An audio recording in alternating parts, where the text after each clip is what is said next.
¿Es verdad que algún día dijiste que reemplazarías a Baqueano por Levi Ackerman o es un mito de internet? A ver, no es que dije que lo reemplazaría, Ok. pero sí es cierto que hago una clase de eso. Este podcast está patrocinado por Sponsor. ¿Creas contenido o eres profesional independiente? Monetiza tu trabajo y vive de lo que amas. Regístrate gratis en sponsor.com.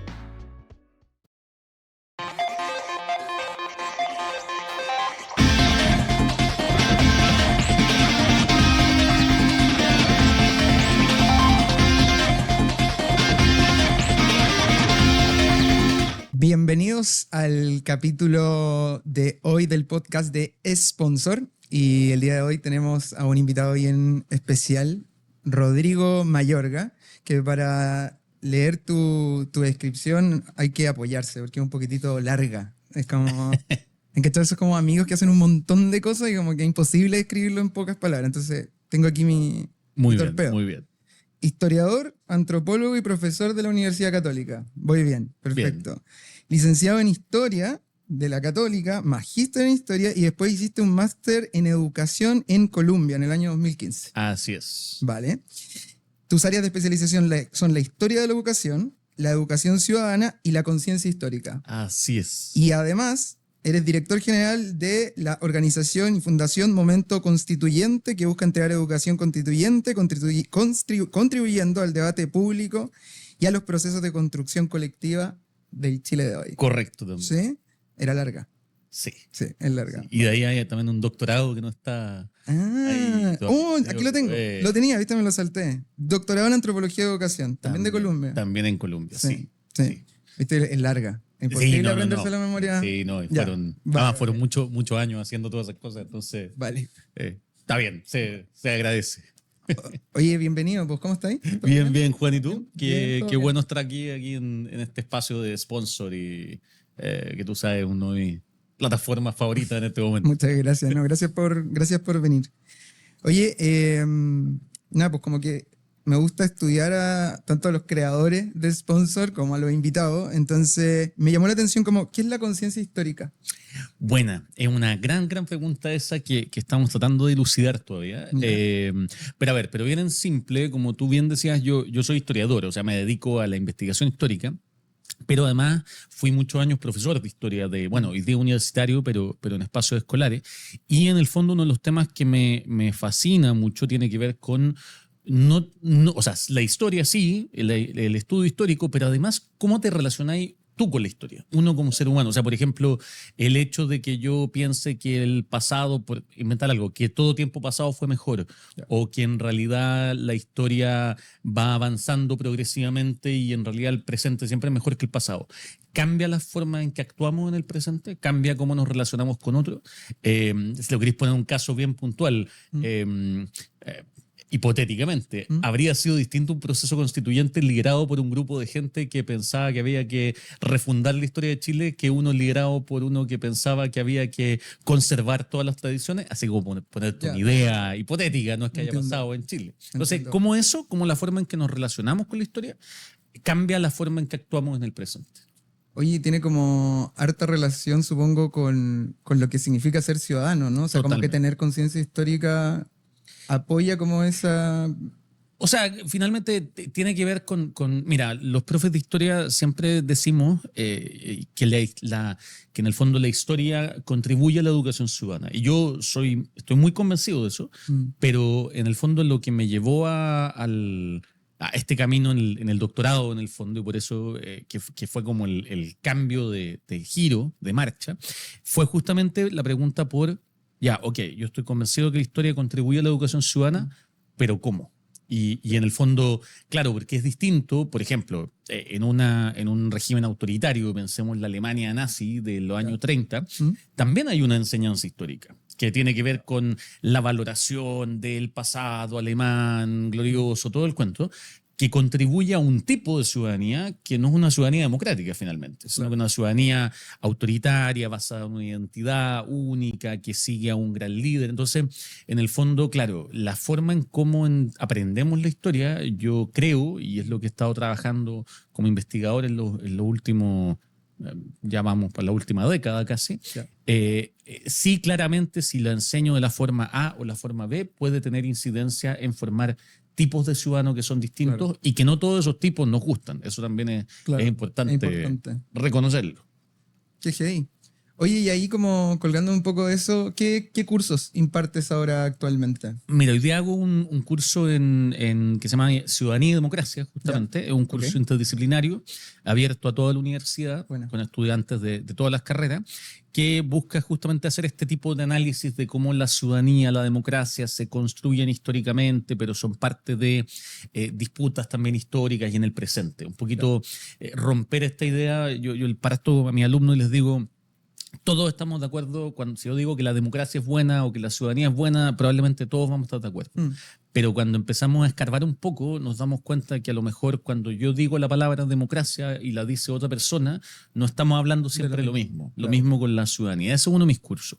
Y el otro es un curso de historia pública que tiene que ver con, que ese es para personas que estudian licenciatura en historia, que tiene justamente que ver con de qué manera nosotros podemos pensar la historia hacia públicos que van más allá del tradicional, que es un poco el público en la academia. Se critica mucho que la historia y las disciplinas sociales en general estamos muy encerradas en el mundo académico, en el paper, en ese tipo de cosas, y por lo tanto la historia pública, de hecho acá se acaba de abrir un magíster ahí en la Universidad Católica, que también tengo una clase sobre ética e historia, que tiene que ver con cómo podemos pensar el trabajo de los historiadores y las historiadoras, pero hacia públicos distintos, en formatos distintos, bueno, que tiene mucho que ver también con este tipo, por ejemplo, con la creación de contenido. Claro. Sí, como un rol más conectado con la ciudadanía y no como con la academia, como con la persona. Exactamente. Entiendo, súper. Oye, también en este lado A que le quise llamar yo, con todos estos palmares académicos, tenéis también una faceta en la literatura. También. Encontré un montón de cosas, escribir a Chile desde la escuela, relatos de un chileno en Nueva York, y ahí te quería preguntar, ¿utilizaste un seudónimo para escribir? ¿Eso fue por algún motivo en particular o todavía como que no te decidías? ¿Y cuál era el...? Mira, tuvo que ver, bueno, claro, uno podría decir, tengo como mis publicaciones, los libros que tengo van como en 3 líneas. Hay algunos que son más de historia propiamente tal, de historia de la educación, y ahí está, por ejemplo, Escribir a Chile de la escuela, que fue un libro bien bonito porque además lo hicimos con un grupo de estudiantes secundarios, entonces, bueno, había historia pública desde hacía harto tiempo. Después hay otros que son más de divulgación, que seguramente hablaremos después, y está estos más literarios, que son Relatos de un chileno en Nueva York. Relatos de un chileno en Nueva York fue mi primer proyecto, yo llamaría... Aquí. Ahí está, de hecho, sí. Está este de acá. Exactamente. Vamos a ver para que se ve ahí. Relatos de un chileno en Nueva York 1 es porque luego han salido, ya vamos en el 5º, espero que este año ojalá salga el último. Mira, lo que pasa es que Relatos de un chileno en Nueva York fue mi primer proyecto de, llamémoslo así, creación de contenido o digital. Yo venía llegando de Nueva York, donde hice el doctorado, estaba en Santiago haciendo la tesis, en realidad, investigando, y por distintas razones estaba trabajando en otra novela y andaba con ganas de escribir, pero no tenía tiempo, y también medio, creo que como terapéutico, esto de que me había ido y había vuelto y lo que había vivido allá, fueron años súper intensos. Me empezaban como a aparecer escenas, y yo soy muy tevito, veo mucha tele desde siempre, muchas series, muchas sitcoms, entonces como que medio de como que me estaban rondando. Y empecé a escribir en el metro, literalmente de Santiago, no de Nueva York, en una libretita en la que tomaba las notas de mi investigación. Empecé entonces escribía en el trayecto del metro, que eran 40 minutos, y sacaba un relato. Y en un momento, cuando empecé a hacer esto, dije, ¿sabes qué? Esto igual lo empecé a conectar, los personajes, todo, igual esto podría dedicarle más, darle, como tirarlo para adelante. Pero dije yo, el problema que tengo es que es lo que me ha pasado siempre con la escritura, que si yo no lo hago así como medio cuando pueda y todo el cuento, me va a agarrar una próxima época de estrés, lo voy a dejar y con suerte los voy a agarrar venía terminando una novela que me tomé como 10 años escribirla porque la escribí en los veranos, entonces entonces dije, ¿sabes qué? Tengo que hacer algo para que no me pase esto esta vez.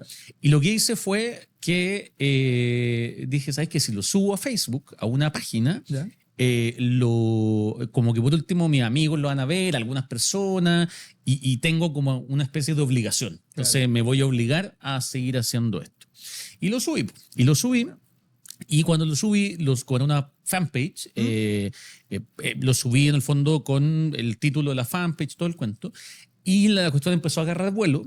Yo contaba las historias de este personaje que en el fondo están basadas o inspiradas en lo que había vivido yo, pero lo situé yo me había ido el 2013, pero era el 2017, entonces yo situé la historia en el 2017. Okay. Trump ya era presidente, había un par de cosas que habían cambiado, y me empezó a pasar que empezó a seguirme gente que yo no conocía, y empezaron a interactuar mucho con la cuenta y a interactuar con el personaje, porque como está escrito en primera persona, entonces Roberto, ¿cómo estás, Roberto? Había gente que, te lo juro que me llegaban personas que me escribían para ofrecerme departamento. Hay una parte que el personaje está buscando departamento y la gente, yo decía, chuta, hay gente que en verdad cree que yo llego en la noche a mi casa a escribir esto. Y bueno, y ya, pues y lo fuimos dejando, y cuando salió el libro, ya este libro es como la primera temporada, primera parte, pero ya íbamos con la segunda temporada, yendo para la tercera, como que ya venían más de 100 relatos, ya estaban publicados, y ahí tuve como esa disyuntiva. ¿Qué hago? ¿Lo publico con mi nombre? Como que rompo la magia. Yo nunca lo escondí porque en verdad yo había dado algunas entrevistas de la serie y todo. Y si tú ponías relatos de un chileno en Nueva York en Google, te iba a aparecer y aparecía mi nombre en algún lado. Pero siempre dije, pucha, la gente que me preguntaba, ¿y esto es verdad, no es verdad? Yo decía, bueno, esto cada quien decide. Okay. Entonces cuando vino el momento de publicar el libro, dije, pucha, si el libro se publica y le pongo mi nombre, es como obligar al que no quiera romper eso a hacerlo. Entonces dije, mejor voy a publicarlo con el nombre, el seudónimo. De hecho, un compromiso con tu audiencia. Sí, con tu una primera... cosa, de hecho, en la parte como de aquí esto yo no sé si se verán las cámaras, pero en la parte como donde uno pone la biografía del narrador, del autor, yo puse una imagen del personaje con una biografía del personaje. De Roberto. Entre medio le puse unas cosas escondidas para revelar que era yo, pero como todo hay como easter eggs entre medio. Y fue un poco eso. O sea, esa fue la razón. Y claro, y ya después cuando el libro le fue bien y salió el segundo, el tercero, el cuarto, el quinto, yo seguí con eso, como lo mantuve como Roberto Romero, a pesar de que en el camino también me empecé a ser más conocido por otras cosas y hubo gente que lo descubrió por otros lados, como que decía, no, oye, Roberto, pero... Sí, te cacho. Oye, no sabía que estaba haciendo esto de política, entonces como que ahí se fue. No, pero esa fue la razón de un uso de un seudónimo. Oye, Rodrigo, último libro que escribiste, Ciudadaniqué, que está categorizado como literatura infantil, pero entiendo que también es para adultos que quieren entrar como en el mundo más de política y ciudadanía. ¿Es así? Así es. Yo generalmente lo defino como, digo que es como un juego de mesa. De 8 a 99 años y más, es totalmente aplicable. Yo, de hecho, quería ponerle eso en la portada, pero me dijeron que no se hacía con los libros. No.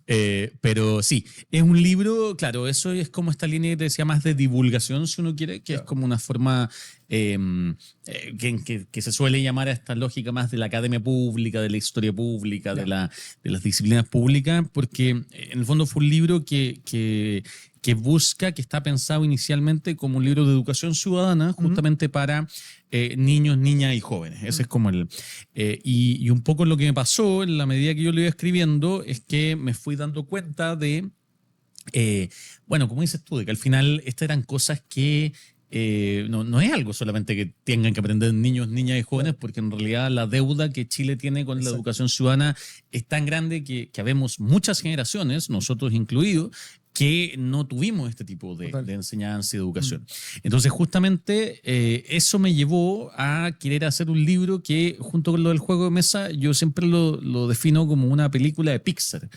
Yo siempre digo, cuando uno pongo el ejemplo Buscando a Nemo, digo, si yo cuando niño veo Buscando a Nemo, veo una película muy buena, muy entretenida, de un pez que está viviendo una aventura para Sí. encontrar a su hijo, no sé qué. Sí. Cuando yo vuelvo a ver eso, yo tuve un hijo hace ya 2 años atrás. Ya. Yo ahora cuando veo Nemo lo veo con otros ojos totalmente Claro. distintos. Lo veo como padre y sufro escenas que Entiendo. antes no sufría y me hago preguntas que antes no me hacía. Entonces, de alguna forma creo yo que la ciudadanía y la idea de este libro tiene que ver con eso también, con que Claro. es algo que nos compete a todos y que a todos nos interpela, pero nos interpela de formas distintas en momentos distintos de la vida. Y por eso el libro está escrito de modo tal que yo decía, pucha, quiero que sea un libro que lo pueda leer un niño de 8 años y aprender y pasarlo bien, y eso implica una forma de escritura, cierto tipo de chistes, cierta gráfica, Claro. Hay pero- ilustraciones. ilustraciones, claro, pero también que lo pueda leer un adulto de 20, 30, 40, 60 y pueda aprender, lo pueda pasar bien, que lo pueda leer solo o que lo puedan leer en conjunto, que fue algo que empezó a pasar con el libro. Yo no quería un libro para que los papás le enseñaran a los hijos o las mamás a los hijos sobre esto, quería un libro donde los padres pudieran aprender junto con su hijo. Entiendo. Y, Como una y lectura eso- compartida. ¿no? Exactamente. Y eso empezó a darse y fue como la prueba de que habíamos encontrado el tono y la forma. Y Entiendo. hay mucha referencia pop, pero también referencia pop para distintas generaciones. Entonces, Ya. como digo, chistes que uno se ríe y quizá el hijo o no, pero al revés, otro que el hijo se ríe y uno no, y otros que se ríen todo. Entonces, eso va construyendo ese ciudadanique. Entiendo. Entiendo. Me encuentro súper cool porque lo que me quedé como pensando un poco en esto de las disciplinas públicas, como que esto como una herramienta como disciplina pública, como me transportaste a... Como que mi padre me escribía pequeños cuentos y me los contaba así como a ir a dormir y como que me transportaste a eso como de leer junto con él y como que un recuerdo que lo tengo... Pues cambia, ahí, pues, claro. entonces, entrar como a ser ciudadano, a entender ese rol desde esa perspectiva... lo encuentro Yo súper te cool. diría que, de hecho, parte de lo interesante que tiene esta pregunta, como decíamos, por las disciplinas públicas, la academia pública, es que finalmente es una pregunta por los vehículos y las formas de comunicación Claro. que en general es la otra parte, la parte más tradicional, que es la producción del conocimiento, que es fundamental. Todo esto es conocimiento que hay que producir, pero si ese conocimiento no nos preguntamos de qué forma va a poder ser comunicado más efectivamente y dejamos de entender eso como un subproducto o algo así, no sirve. Si el Claro. conocimiento no, en el fondo, da lo mismo el conocimiento que exista si no llega a las personas, si todo ese conocimiento de ciudadanía está ahí y existe mucho, pero nuestros niños, jóvenes, nosotros no lo estamos aprendiendo, Obvio. no sirve porque No, la no tiene sociedad no utilidad. va a cambiar y el Claro. conocimiento se va a estar perdiendo. Sí, Entonces, y como decís tú, a veces eso es justamente preguntarse por incluso estas dimensiones más afectivas. Claro. Cómo ese tipo se va a lograr un aprendizaje que es más productivo, es más efectivo y que va a durar décadas, ni siquiera Exacto. años. ¿Ok? Totalmente de acuerdo. Oye, ya, pasando como a un lado B de Rodrigo. Qué miedo, ya. En esta investigación que hice. Que ha sido muy acuciosa, por eso digo. No, Ya. no tanto, no Creo que hay- tanto, no tanto. Hay maestría. Tengo ahí unas pequeñas preguntas cortas que creo que están ahí como rondando en internet, pero no se sabe si son ciertas o no. ¿Te gustan los videojuegos? Sí, me gustan Ok. bastante. Últimamente juego menos, debo decir, porque Por me tiempo. falta el tiempo, pero históricamente mi vida ha sido muy... ¿Algún top 3 que te guste o consolas que te gusten? ¿Cuál es? Mira, soy súper clásico en algunas cosas. ¿Ya? El Super Nintendo sigue siendo mi consola. Oh. De hecho, la consola que tengo hoy día es una de estas Las minis, de estos mini ya. que traen y todo el cuento. Siempre fue mucho de los juegos de RPG, los role-playing games. Ok. Y dentro, si bien ahí hay varios, Chrono Trigger, Terranigma, Breath of Fire, que lo acabo de jugar de hecho, hay uno que para mí es clave, que es el Lufia, y el Lufia 2 en particular, que Ok. yo creo que fue uno de los juegos que a mí me voló y me rayó la cabeza en esos tiempos. Y también otro, no es propiamente tal RPG, pero también es un de Super Nintendo que que también lo recuerdo, o sea, Ya. y vuelvo cada tanto, era uno que se llama el Harvest Moon, que tiene una serie ya, que en fondo uno diría además una granja. Ya. Que yo soy un hombre totalmente urbano y citadino, no tengo ninguna razón, entonces por fin pude tener algún tipo de relación, pero también, claro, tiene esta cosa del día a día de la vida, de establecer relaciones con las limitaciones que tenía el Super Nintendo, pero... Y ya como con juegos más recientes, yo te diría que el último que jugué, que también como que me voló a esto a la cabeza, es uno que lo jugué en Steam, pero se llama, que es Life is Strange. Ok. También tiene una serie ahí. Claro, que ya es mucho más avanzado Entiendo. y hay una también saga de juegos de Frogware, de Sherlock Holmes, que el que Ok. sale en los juegos y ese se llama los juegos de pareja, como además se vuelve como una cosa familiar, como de... Pero sí, todavía... O sea, sí, mantengo. la Sí, sí, la sí. respuesta es que Como sí. digo, me gustaría tener más tiempo para poder Ya. jugar más ¿Te gusta el anime? también. Ah, mira. También, Ok. sí.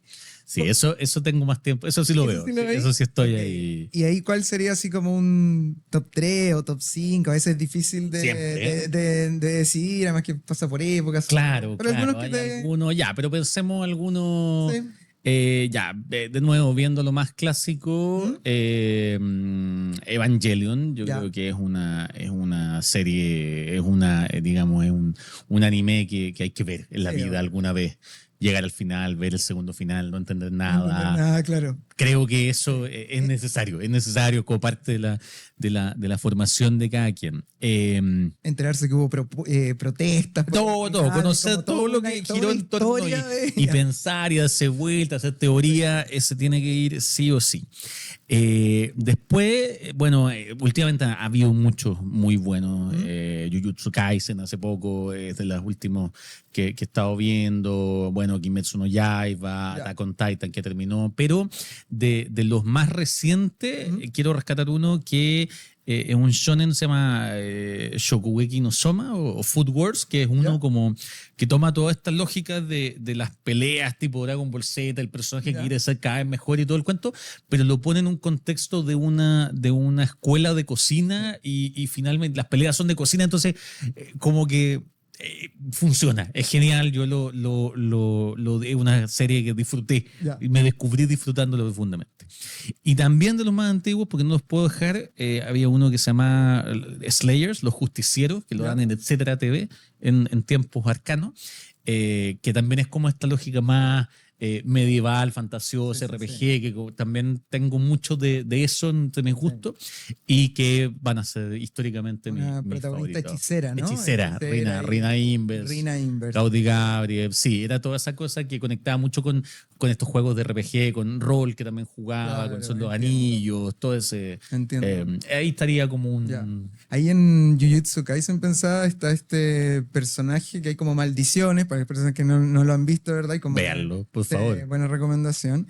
Hay uno que es como la maldición que representa al miedo humano, ¿no? A las emociones humanas. Es Claro. como bien... Claro, o sea, tiene como la lógica de justamente de que las maldiciones surgen producto de estos sentimientos de los seres humanos. Sí. Son como un producto de esta existencia, entonces se meten algunas cosas bien filosóficas Sí, hay también. algo de- Tiene un buen balance más entre lo gracioso y lo más dramático. Yo creo que es de lo bueno que ha salido. Y bueno, y tiene toda una fanaticada detrás que Sí, siempre- pusieron en el metro. entiendo Puse un que- personaje, se Santiago, murió y sí, no sí. spoilearon a todos porque fue un grupo a hacerle un animito en el metro, en un aviso que había. Sí. Entonces, por eso digo, son esas cosas graciosas. No, ese día no estaba contento porque no me gustan los spoilers. Creo que querían ser penados por ley. Ok. Pero ¿cómo se llama? Pero sí, eso le da siempre también Mira.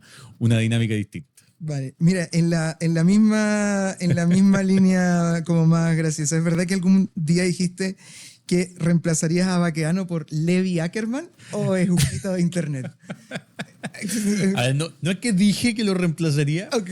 pero sí es cierto que hago una clase de eso, aunque Ok. quizás es peor todavía. Ok.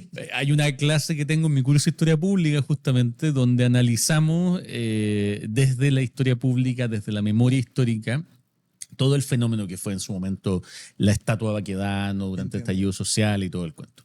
Y dentro de las cosas que hablamos está justamente que llega, bueno, hablamos de lo que es la relación con la historia, con los militares, con Ibáñez del Campo, con el estallido social, pero también hablamos de que hubo una campaña en un momento que justamente propuso, era una de estas campañas tipo de firma online, propuso cambiar a Baquedano por Levi Ackerman. Yo no voy a decir que yo firmé eso y no lo hice, y si lo hubiera hecho probablemente no lo reconocería porque digamos, mis colegas me mirarían con una cara mis colegas historiadores con cara muy, muy extrañada. Pero sí lo discutimos, porque justamente un poquito, volviendo a lo que hablamos al principio, te fijáis como la conciencia histórica también tiene que ver con eso. O sea, si un personaje que en el fondo histórico a un grupo de la población le genera menos sentido que un personaje ficticio, eso también nos dice algo de cómo nos estamos relacionando con el pasado. No es que sea bueno o malo necesariamente. No quiero decir que es mejor Levi o Baquedano. O sea, claro, que hablamos al comienzo. Exactamente. O sea, y como digo, y también darnos cuenta de lo que significa, porque a lo mejor puede ser que ese personaje ya haya dejado de significar cosas para otros. Sí, totalmente. Claramente sabemos que Levi derrotó más enemigos que Baquedano, porque tenía que hablar con titanes, siempre hace más difícil, pero ciertamente creo yo que... Entonces todos los años lo vemos en clase y efectivamente por ahí viene. Me imagino que mis alumnos algo tendrán ahí que ver con esa historia. Algo tienen que ver. Oye, ranking, auto, metro o bici. ¿Cuál sería tu ranking? Igual es distinto el metro de Santiago que el de Nueva York, que te estaban conversando. Lo estamos poniendo en la ciudad de Santiago. Es distinto, es verdad. Yo igual te diría, a ver, yo era un gran fan del metro. ¿Ya? Hasta la pandemia. Y reconozco que como que con la pandemia igual quedé con una cosa más de PTSD, como que uso el metro, todo el cuento, pero como que ya no me siento, no me apoyo, como que medio inconscientemente. Y lo otro que me pasa también es que me compré unos audífonos de estos que van como al hueso, digamos, y que te dejan libre, que son muy buenos para no desconectarte, ni mucho menos. Pero en el metro es terrible porque si alguien se sube a cantar o cualquier cosa, como que no puedo, tengo que correrme y tampoco, y no quiero, no le explico a la gente por qué me corro, pues no tengo hablado con ustedes, pero en verdad estoy escuchando un podcast, entonces como que... así que yo creo que ahí ha ido perdiendo un poquito de punto. En algún otro momento habría estado primero sin duda alguna. El auto en general me gusta como medio, digamos. Me gusta manejar.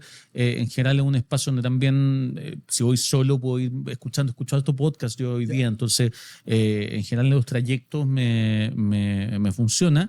El problema del auto es más bien el resto de los autos. O sea, si voy solo lo pongo arriba, pero en Santiago claramente también eso baja. Y en los últimos años con la bici, que nunca la usé mucho, me he ido reencantando cada vez más. Yo creo que hoy día está ahí ya subiendo a pelear el número 1, a pesar de que tiene otros problemas. Por ejemplo, hoy día venía para acá en bici y me di cuenta a la mitad del camino que había pinchado una rueda, para lo cual tuve que devolverme y claramente por suerte aquí no podíamos, teníamos cierto margen, pero claro, si voy a una clase estoy sonado con eso. Pero y contras de la autonomía al final. Exactamente.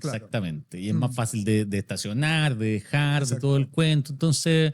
sí, más que un ranking haría una evaluación conjunta. A mí me gusta. Ok. Aquí también pregunta de estudiantes. ¿Te consideras influencer, creador de contenido, ambos o ninguno? En principio diría ninguno. Diría ninguno. Me considero... educador, creo yo, que siempre he tenido esa lógica. Pero sobre todo porque en el fondo, yo te contaba, yo tuve este proyecto inicial de Relatos de un chileno en Nueva York, fue un proyecto bonito, exitoso, llegó a término, todo el cuento, pero fue un proyecto donde mis niveles de ansiedad alcanzaron límites que no quiero en mi vida. yo soy medio obseso, entonces miraba las estadísticas todos los días, Claro. cuántos likes, cuántos comentarios, Entiendo. tenía un Excel, lo iba analizando, esta cosa del algoritmo, el algoritmo acá, el algoritmo allá. Y obviamente nunca hackeé el algoritmo, nunca entendí, nunca nada, porque cosa que uno se convence. Y me pasó que cuando yo empecé un poco con mi Instagram, con estos materiales de educación ciudadana, política, que fue un poco lo que me abrió este otro camino, una de las cosas que me dije muy tempranamente fue: no quiero volver a vivir esto, y no quiero volver y por lo tanto tengo que pensar esto no como una pega ni como una responsabilidad. Y de hecho he tenido algunos proyectos como más estables, como un podcast en algún momento, como una serie como de posts que hacía de los papelones políticos de la semana, y los tuve que eventualmente cortar justamente por esto, porque los ritmos no me daban. Eso ha ido cambiando últimamente, ahora sobre todo con el newsletter que tengo, Sí. pero también ha cambiado porque he ido haciendo un cambio yo de la lógica, de cómo lo estoy pensando y cómo lo estoy sosteniendo, qué espacio tiene en mi semana, un montón de esas cosas. Entonces, bajo esa lógica, yo siempre dije aquí, yo busco comunicar, busco educar fundamentalmente, son dos verbos que al final indican un poco lo mismo, pero sin que esto me defina más allá. O sea, si el día de mañana Instagram cierra o lo compra algún billonario maligno, como de nuevo, hipótesis, metáforas, mitos, cosas que no han pasado con ninguna red social de ningún pájaro. Claro, no es como que me sacaron el piso y me caí. Pero entonces, en ese sentido, claro, hoy día, con este cambio, con el tema del newsletter y todo el cuento, creo que sí ya estoy asumiendo un poco más esta lógica de creador de contenido. ¿No? Me carga la palabra influencer en general y creo que esa sí es una que trato de ser muy, muy claro de que no, pero sobre todo porque finalmente el objetivo que yo tengo en mis distintos espacios educativos propiamente tal es entregar las herramientas para que las personas puedan tomar sus decisiones de manera libre. O sea, yo siempre digo, en el fondo, los derechos políticos que nosotros decidamos y que en una elección, en un debate, en una discusión, cada quien pueda decir, mira, frente a esta problemática, yo tomo esta postura. Claro. El punto es que si tú no tienes todos los elementos, o si alguien te está mintiendo, o si alguien te está tratando de engañar, tú al final no estás tomando la postura libremente, la estás tomando libre entre comillas, pero no es realmente lo que tú decidirías si tuvieras todos los elementos. Entonces, en ese sentido, yo trato de ser súper claro primero en decir, ok, yo tengo postura, yo no ando aquí diciendo yo soy el objetivo, el neutro, yo estoy parado en un lugar porque creo en un tipo de país, en un tipo de...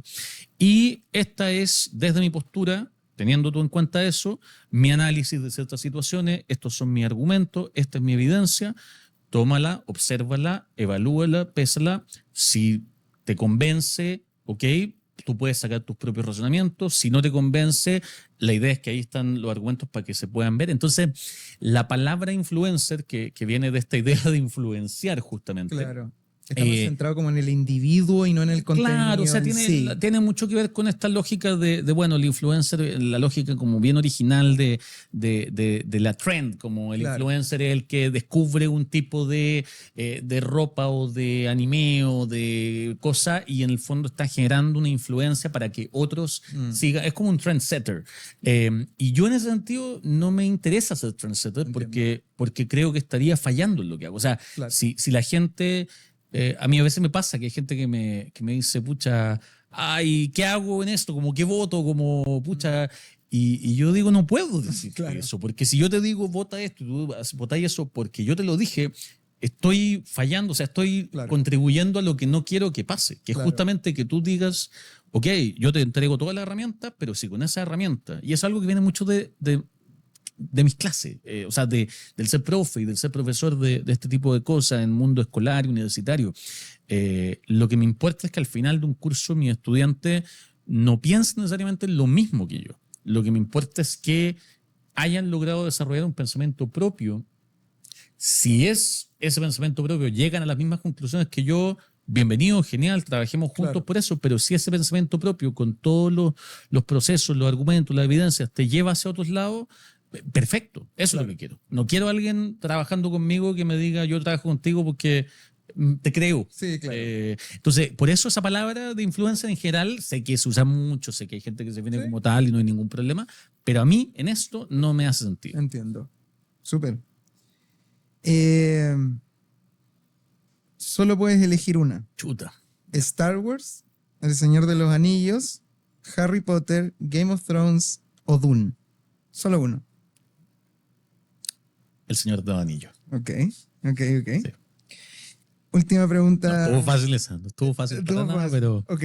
Pero ya venía masticado un poco. hay historia, Hay hay historia, memoria, ya. hay afectos y Discusiones con discusiones amigos, debates. largas. Claro, también hay cosas que fueron apareciendo más tarde en la vida de uno, entonces uno también las conecta.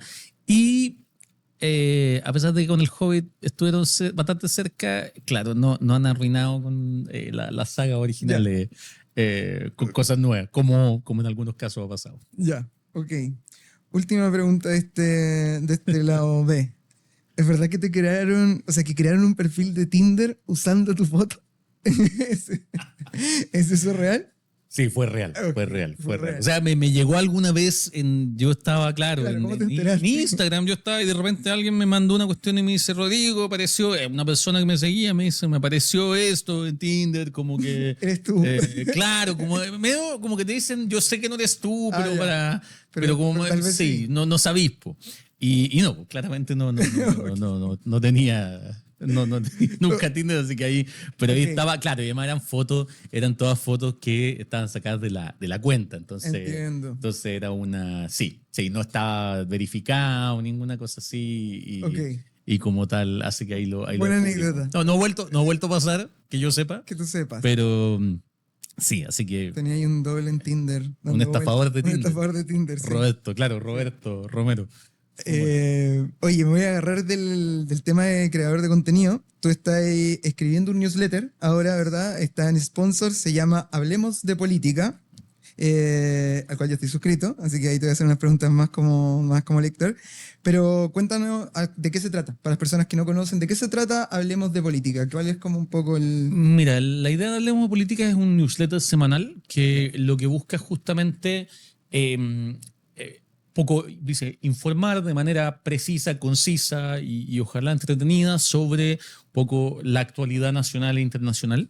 Así de amplio, así de fome como concepto, pero no pretende serlo en la práctica. Porque, a ver, un poquito sale de lo siguiente. A mí me pasó que mucha gente, yo leo harto en general, Twitter, noticias, estoy leyendo ya un poco por el trabajo que hago en educación ciudadana y también uno va agarrando como la costumbre, la dinámica, todo el cuento. Tengo aplicaciones donde guardo las noticias, leo después, como que ya me he armado un sistema. Y en mis redes sociales comparto mucho de eso, medio en tono medio satírico, humorístico. Sí. Algunos días me agarra de mala y más enojado, pero voy a veces más explicado. Y me empezó a pasar que mucha gente me decía... Hoy llegué a tu cuenta, como que vi que pasó esto y vine a tu cuenta a ver, o bacán que pusiste esto, porque yo ya no veo noticias, porque estoy chato, estoy chata, que es parte también de lo que yo creo que está ocurriendo harto.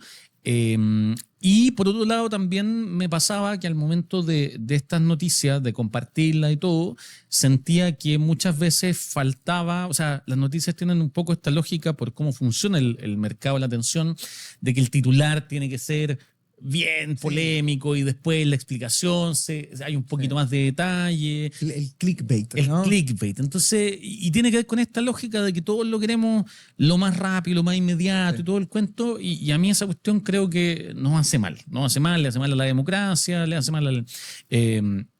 creo incluso el tema del timing, como yo creo que efectivamente uno no tiene, pasa esto, que ocurre algo y Twitter, pum, se llena de comentarios. Todo el mundo tiene que decir algo y tiene que decirlo a la media hora de que pasa, porque si no ya pasó. Entonces, eso me da rabia, de esas cosas que me dan rabia. Y entre entre lo uno, lo otro, la gente que decía que se informaba acá porque estaba chata, no sé qué, dije, pucha, a lo mejor yo podría armar algo, en el fondo, donde a partir de esto que yo hago, entregar un boletín, un producto, un correo electrónico finalmente, de donde yo pueda primero masticar un poquitito más alguno de estos grandes temas, como decir, oye, mira, calma, no vamos a salir a hablar de esto por ejemplo, lo que pasó hace algunas semanas o sea, sigue pasando, digamos, pero con este secuestro de este ex teniente coronel venezolano, donde en el fondo Ronald Ojeda, ¿no? Ronald Ojeda, entonces, chuta, claro, era una cuestión de desarrollo, todavía lo está, pero había muchos temas, entonces no salir al tiro como, oye, mira, pasó esto, porque tampoco, en verdad no es mucho lo que uno está diciendo, sino que esperar que pase, poder contar la historia, poder relatarla, poder explicar los distintos puntos. Entonces, lo que hace el newsletter es que toma a la semana una noticia y en tampoco mucho, unos 4 o 5 párrafos, busca explicarla didácticamente. Como la idea es que tú... Y después hay una parte en la cual pongo unas 5 noticias más, ya en formato más pequeño, como de temas que están pasando, para que un poco estemos atentos a esto, todo esto con los links, para que el que quiera pueda profundizar, el que quiera se pueda quedar ahí. Y le agrego al final siempre alguna recomendación de algún libro, película relacionado con estos temas. Y como te digo, y la idea, y ahí sí está la idea, yo siempre digo, esto llega todos los viernes, el newsletter, entonces yo siempre digo esto para que uno después, broma, por supuesto, pero el fin de semana cuando está en la mesa el domingo y alguien dice, oye, mira lo que pasó con esto, uno entienda qué está pasando, pueda, porque también pasa que hay mucha gente que discute así, pues, leyendo el titular. Sí. Y cuando uno es semiconsciente y alguien llega y discute así y uno dice, pucha, yo en verdad leí también solo el titular o ni eso, entonces no puedo discutir. Claro. Entonces la idea es como también, claro, si no tienes tema para el carrete, puedes meter tema, pero la gracia es un poco eso, o sea, una especie de resumido, condensado, un destilado de el acontecer noticioso de la semana, sobre todo en temáticas que tienen que ver con la política en un sentido muy amplio de la palabra. Claro, entiendo, sí. Me parece súper interesante lo que decís, como porque aunque suene como en broma lo del tema de tener como conocimiento de lo que se habla en la mesa, siento que es parte de lo que hablamos al comienzo como de la disciplina pública, porque en el fondo de esa forma tributa, porque si, claro, tú lees el titular de algo, lo llevas a la mesa, se lo transmites a un grupo de 8 personas que nadie leyó eso, es como que una cadena de desinformación o de falta de información realmente, entonces exactamente. Y tiene un poco esa lógica, no lo había pensado quizás así, pero ahora en esta conversa, de lo que hablamos de lo educativo, o sea, finalmente cuando tú vas, no sé, pues a una clase de lo que sea, la persona que te está, el docente, la docente que te está haciendo la clase en 1 hora, 1 hora y media, lo que está haciendo es tomar años de investigación, años de décadas, siglos, que ella a su vez en el fondo incorporó a través de procesos de aprendizaje más largos y lo está llevando a un espacio de 1 hora y media, porque también tiene que ver con eso, que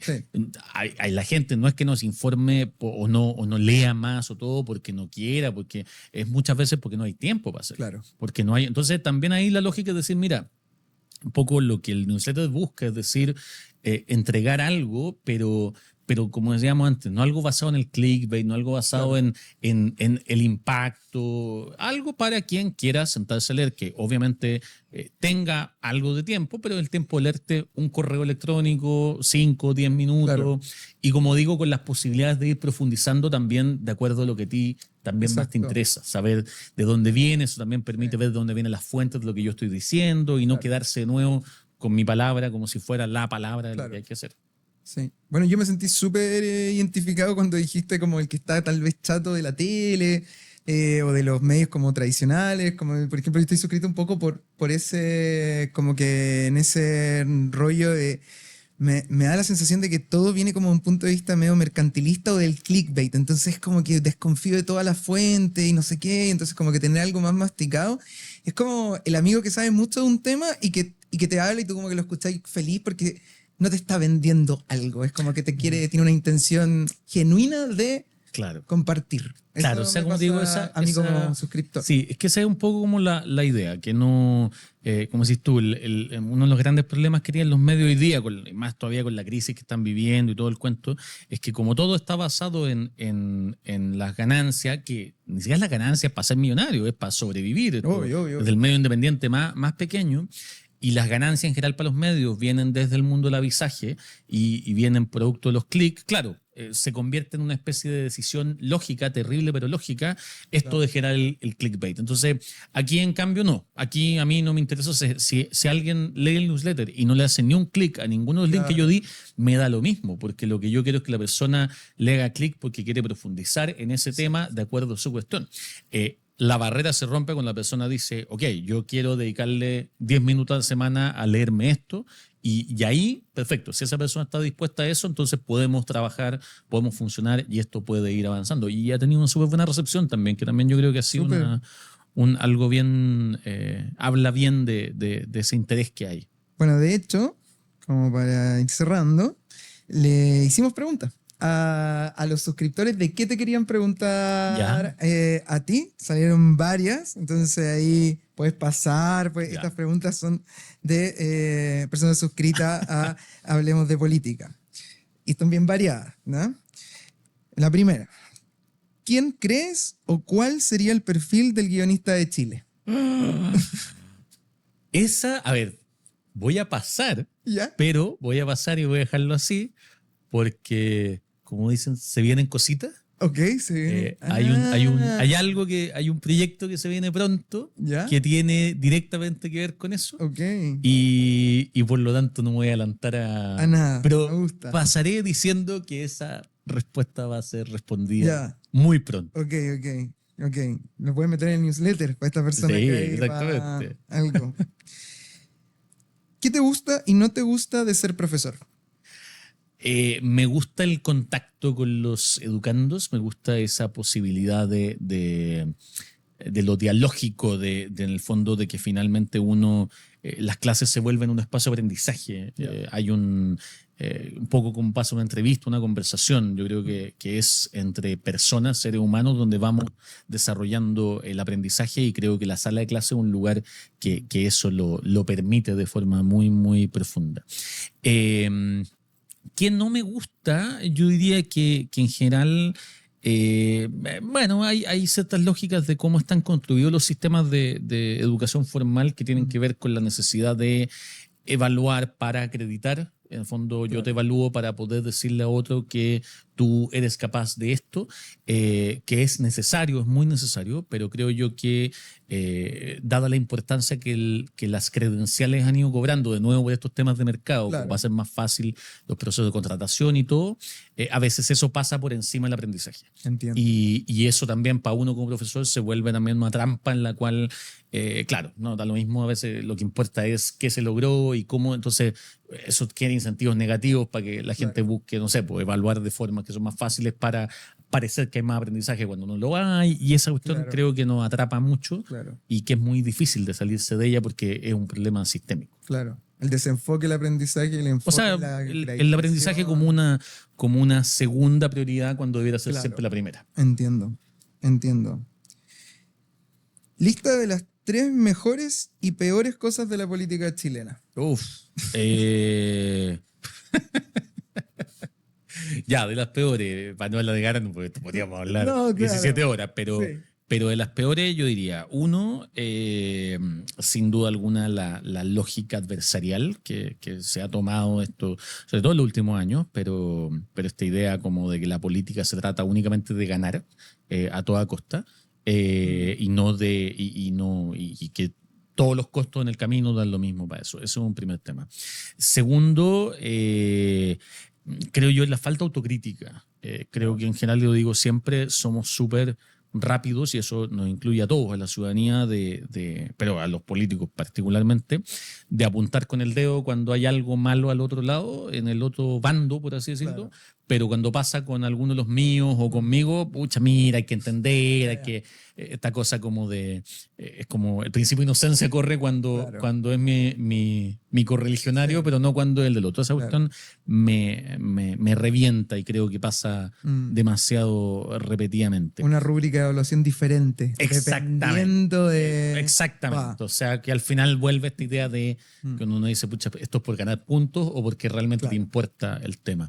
Y lo tercero, bueno, yo creo que de frente las lógicas más autoritarias. Creo que de nuevo no están solamente en un lado del espectro político, muchas veces, pero en el fondo, de nuevo, esta idea de entender, de perder la noción de lo democrático y pasar a una lógica de cómo se llama, decir, bueno, aquí las cosas se hacen de esta forma porque yo sé más, porque mando más, como que a veces puede ser cierto que uno sepa más, pero la ganancia que se obtiene de la efectividad, de la eficiencia, se pierde muchas veces la legitimidad y creo que eso está súper claro.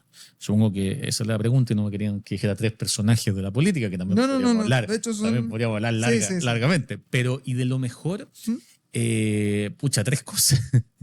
Bueno, primero hay mucho trabajo silencioso. Yo creo que hay algo que también existe y cuando uno ha tenido la suerte de estar más cerca de eso, yo siempre pongo el ejemplo de la Convención Constitucional, que uno podrá criticarle 1500 cosas y podrá, pero de que trabajaron, por Dios que trabajaron. Y trabajaron más de lo que trabajo yo y lo que trabaja la gran mayoría de muchos de los que estaban ahí criticando, y desde, de nuevo, el extremo A al extremo B, pero eso lo sé porque me tocó verlo. Claro. Creo que a eso hay mucho trabajo ahí dando vuelta. Segundo, creo que también hay que valorar la apertura que en las últimas décadas, la última década quizá, la política chilena ha ido haciendo a la voz de la ciudadanía, a la participación ciudadana, claro. Espacios donde la ciudadanía se puede manifestar, pero donde puede actuar también. Yo creo que es distinto que solamente escuchar las encuestas, que podría ser una forma de voz ciudadana. Hoy día vemos cada vez más espacios que están apareciendo en la administración estatal, la administración local. De nuevo, nos falta harto conocerlos, pero creo yo que al menos hemos ido viendo un avance respecto a eso. Y lo último es... en contraposición con las lógicas autoritarias, justamente la convicción democrática que tiene este país. A mí yo estaba haciendo una charla hace algunos días a un grupo de norteamericanos sobre Chile reciente y contando toda la historia del estallido, la pandemia, la convención, el consejo, cómo llegamos y estamos que seguíamos sin la misma constitución. Y en las preguntas alguien me dice, me parece muy sorprendente cómo han enfrentado todo esto con respuestas que son esencialmente democrática. Y yo decía, en verdad es cierto, qué bueno que me lo recuerdes porque en realidad eso no es común. O sea, podríamos estar hoy día en una situación muy distinta en este país después de la crisis sociopolítica en la que todavía estamos y que hemos vivido los últimos 5 años. Entonces, creo yo que efectivamente si a mí algo me enorgullece de la política en el sentido amplio, y eso incluye de nuevo a políticos y a la ciudadanía, ha sido la capacidad al menos de enfrentar los problemas de la democracia con democracia. Porque eso no siempre es así. Hay ejemplos en la región de izquierda y derecha súper claros en casos que no han sido así y países que están viviendo esas consecuencias bien dramáticas. Y eso es algo que me lo pongo ahí en mi top 1 de todo. Mira. Libro y autor favorito. Uno. ¿Puede pasar? Puede pasar. No, pero y dice fuera de las recomendaciones que ya has hecho. Oh, ya no, me liquidaron como tal. Me liquidaron como tal. No, son demasiado. Son demasiado. Sí, no, en verdad hay mucho. Son, claro. Está bien. Y el que se me ocurre ahora lo recomendé hace poco, así que sí, tendría que pasar esa. Ok. Sí, están buenas las recomendaciones. Yo como lector la he tomado. Me ha gustado. ¿Qué te dirías a los 15, 20 y 30 años?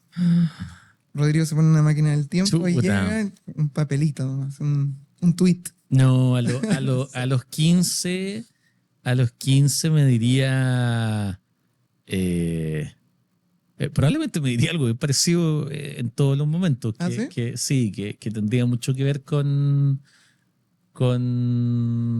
tranquilo, como con relájate. Ya. Y quizá, ¿y por qué digo todos los tiempos? Porque yo creo que en el fondo yo hasta más o menos hasta los 30, un poco en los años que creo que cambié eso en los años que viví en Estados Unidos, pero una persona que tenía como muy planificado todo. Quizá a los 30 es distinto, pero a los 15, los 20, yo sí creo que era una persona que tenía planeado el resto de mis días. Como tenía súper claro para dónde iba, y de hecho como que la etapa, los pasos, y muy convencido de que eso es el camino que uno tenía que ir siguiendo. Y en el fondo, justamente cuando fui a Estados Unidos, por producto de la forma en que me fui inicialmente, que muchos de los planes fallaron y allá mucho cambió, eso está todo relatado de alguna forma en Relato de un Chileno en Nueva York. Yo creo que el gran aprendizaje para mí de esos años de formación doctoral no fue el aprendizaje académico, fue enfrentarme a la incertidumbre. Y creo que en el fondo eso era algo que me costó mucho, que lo pasé muy mal también producto de eso, y que me habría gustado quizás haber tenido más claro. Para lo aprendido igual, pero quizás de forma más progresiva y no cuando la vida me obligó a aprenderlo. Entiendo. Yo creo que fue un poco así. Y eso, desde el punto de vista de los 15 y desde el punto de vista de los 20, aplicaría igual. A los 30, yo quizás el consejo que me daría al inverso es como ahora, prepárate, porque la incertidumbre supone también empezar a lidiar con un montón de cosas desconocidas. Pero acompáñate. Como que yo creo que ahí el aprendizaje de estos años ha tenido mucho que ver con volver a la importancia de las relaciones. Las relaciones humanas, de aquellas personas que han sido parte de mi historia, como que yo creo que uno a veces con el paso de la vida y con la velocidad de las cosas las empieza a dar, entre comillas, un poquito como darlas por sentadas. Y las relaciones humanas hay que seguirlas trabajando, hay que seguirlas nutriendo, y creo que eso también es algo que he ido aprendiendo harto. Y en todos los casos me pasaría a lo Volver al Futuro 2, me pasaría algunos datos de loto, de Polla Gol, de inversiones, para aprovechar, pues ya que estamos, digamos. Como Volver al Futuro, ¿no? Pues, como que Volver al Futuro. Segunda, el almanaque del almanaque. de Biff. Anda. Exactamente. Tengo las últimas dos preguntas. Una más troll, no contigo, y otra un poquito más profunda. ¿Con cuál eliges? No, vamos con la troll primero. ¿Vas con la troll? Y la profunda cerramos. Ok. ¿Qué piensas o por qué crees que Chalper imprime videos? Yo creo que fue un momento fue un momento muy crítico a nivel nacional. O sea, yo creo que, de nuevo, recién hoy día estamos aquilatando la crisis sociopolítica que hemos vivido, pero que estamos viviendo, pero además en el momento de nuevo tener que ver con los proyectos que no puedo revelar, pero volver ahora a mirar esos momentos, uno dice, chuta, en verdad, claro, está heavy lo que estaba pasando. Entonces, yo en ti me imagino que en ese contexto, pucha, bueno, uno toma malas decisiones y a alguien se le ocurrió decir... imprimamos quizá en vez de llevar el iPad con el video, si llevo una foto va a tener un efecto mayor. Ahora tuvo un efecto mayor a tal punto que seguimos hablando de esto, es verdad, hasta el día de hoy. Sí. Es un meme la política chilena. Totalmente. Pero sí, yo creo quiero darle el beneficio de la duda al diputado Chalper en ese sentido. Espero que no lo vuelva a hacer nunca más, porque además es un gasto de tinta. Es un gasto de tinta necesario, se matan árboles. Como, por favor, no hagamos esas cosas. Ok. La última. Dice, me gustaría que en los newsletters, a veces tal vez, hablaras más allá de las políticas. Me gusta mucho tu visión y quisiera saber cómo ves la incorporación de la inteligencia artificial y el futuro de la tecnología. Bueno, lo primero diría que es un tema eminentemente político. O sea, efectivamente hay una relación con la política ahí muy fuerte. La política es algo muy amplio, entonces al final todo de alguna forma se conecta. Pero esto en particular lo es de forma bien clara porque tiene que ver con cómo tomamos decisiones, cómo nos relacionamos, etc. Yo mi tesis de magíster la hice en la enseñanza de la lectoescritura en Chile en el siglo XIX. De hecho, eso sí lo puedo revelar hoy día. Este año deberá salir como libro, el libro de historia sobre esto.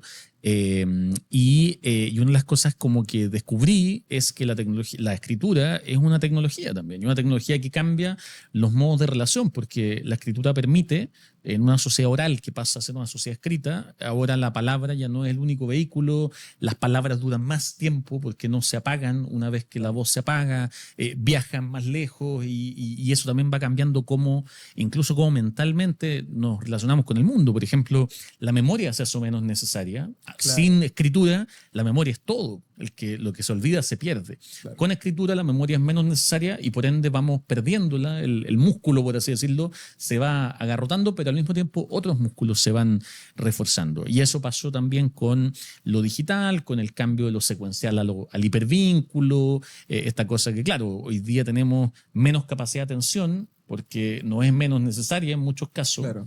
para estas nuevas formas, pero hemos desarrollado otras capacidades, el multitasking, por ejemplo, Exacto. que claro que es inútil cuando tú estás leyendo, porque Claro. no puedes estar haciendo dos cosas. Entonces creo que con la IA tenemos una situación que es similar, es una nueva tecnología. Creo que no tiene mucho sentido el negarse a ello, Claro. pero sí tiene mucho sentido pensarlo y preguntarnos qué estamos ganando y qué estamos perdiendo. Y si lo que ganamos vale más que lo que perdemos, y si no, en el fondo, cómo tenemos que utilizar este tipo de tecnología. Yo pongo siempre el ejemplo de Google Maps o de Waze o de cualquiera de esas cosas. Yo me acuerdo que cuando yo era chico, mis papás, cuando íbamos a algún lado, fuera a Santiago, por ejemplo, le decían como ya, hablando por teléfono, ¿cómo llego? Mira, no, vais por ahí, dobláis ahí, después hay como un árbol con forma de, después avanzáis como 500 metros, vais a encontrar una piedra, y yo tengo súper claro que hoy día a mí me dicen eso y no tengo idea. O sea, se me olvida la mitad de camino, primero que nada. Y segundo, después no tengo idea qué es un árbol, qué es una piedra, cuál es. Entonces perdimos algo, sin duda alguna. Entonces, de nuevo, creo yo que, de hecho, en la academia hoy día, en las clases, en todo, es una pregunta muy fuerte para nosotros porque tiene que ver con cómo podemos pensar juntos para qué cosas la IA nos puede aportar, hacer más fáciles ciertos procedimientos que quizás no tienen que ver con aprendizaje, o incluso ayudarnos a aprender cosas que nos cuesta aprender de otra forma. Pero creo que lo peor que podríamos hacer, o sea, creo que hay dos cosas que no podemos hacer. Una es negarnos y decir como no, Claro. esto no, y se prohíbe. Y la otra es usarla como Entiendo. sin pensarlo, como decir, ¿sabes que necesito esto? Pum, se lo pido, necesito esto, se lo pido, todo el cuento. Sin observarlo también. Sin darle vuelta, como Claro. digo. O sea, es en el fondo entender que la energía que la IA hoy día nos permite ahorrar cuando en las tareas que nos ayuda, parte importante de esa energía, no toda, porque igual la idea es ir ganando energía para otras cosas, debiéramos ocuparla también en reflexionar sobre lo que está pasando, en mirar lo que está pasando, claro, y en pensar cómo esto nos está afectando a nosotros. Si no, creo que efectivamente también, dada la forma de la tecnología, podemos llegar a situaciones complicadas, y sobre todo si eso empieza a ocurrir en esferas más altas del poder, que es donde esto también se vuelve despidos masivos, reemplazo, que hay como mucho totalmente, formas de pensar las tomas de decisiones, te fijáis, que estén regidas por lo que pensó un algoritmo, que además el problema que tienen los algoritmos también es que, por ejemplo, yo siempre digo cuando hay gente que dice, ya, pero si yo tomo datos y los meto al algoritmo para que me lo analice, una de las cosas que tiene la ciencia humana es la replicabilidad, es decir, que yo tengo que poder ser capaz de volver a hacerlo para poder comprobar que efectivamente lo que me están diciendo es correcto. Cuando yo lanzo algo a un algoritmo que no sé cómo funciona, ¿cómo puedo saber si lo que el algoritmo hizo es correcto o no es correcto? Además es evolutivo, entonces por lo tanto no va a tener con los mismos datos la misma respuesta. Entonces como justamente ahí hay un cuento de nuevo, de seguirlo pensando como una tecnología, no un reemplazo de nuestras facultades como seres humanos. Súper. Oye, muchas gracias. Me lo he pasado muy bien, se ha pasado muy rápido. Bueno, este capítulo se lo vamos a subir primero a los suscriptores. Perfecto. Entonces no sé si queréis darle un mensaje a ellos, despedida, libre aquí lo que tú quieras hacia tu audiencia en general. No sé si quieres tal vez recomendarle un libro, lo que hay. No, yo quiero en verdad como dar las gracias, sobre todo porque, como digo, todo este tipo de cosas a veces suenan tan lógicas o históricas como es, no sé, un newsletter, un boletín con las noticias. No es ¿cómo se llama? el video de la IA final, Claro. como que a veces lo que... pero al mismo tiempo son apuestas y son riesgos que corre uno y que corremos todos. Entonces, yo lo decía hace un rato, aprendemos más juntos y los seres humanos logramos más cosas juntos. Y en ese sentido, que haya gente como ustedes, pensando en los suscriptores y las suscriptoras que confían en este tipo de proyectos, que apoyan este tipo de proyectos, sea participando, sea con ánimo, sea con muchas cosas, yo creo que permite que esto se vuelva no solo posible, sino que mucho más rico en términos de lo que va produciendo. Así que en verdad, más que dar las gracias, yo diría que todo lo demás vendrá en los newsletters Sí. y lo iremos contando y los futuros proyectos y como digo, se vienen igual algunas hartas cositas Hartas este cositas. año. Así que ahí estar atentos y atentas. Oye, de nuestro lado también agradecer la creación de contenido que así, la depuración de las cosas para personas como yo, los suscriptores y los que se vayan sumando, que a veces no tenemos tiempo, somos más flojos y agradecemos que haya una voz cercana que nos ayude a entender un poco la actualidad. Así que muchas gracias por haber venido, me la pasé muy bien. Gracias a ti, Juan, y a todos aquí en Sponsor. Súper. Chao.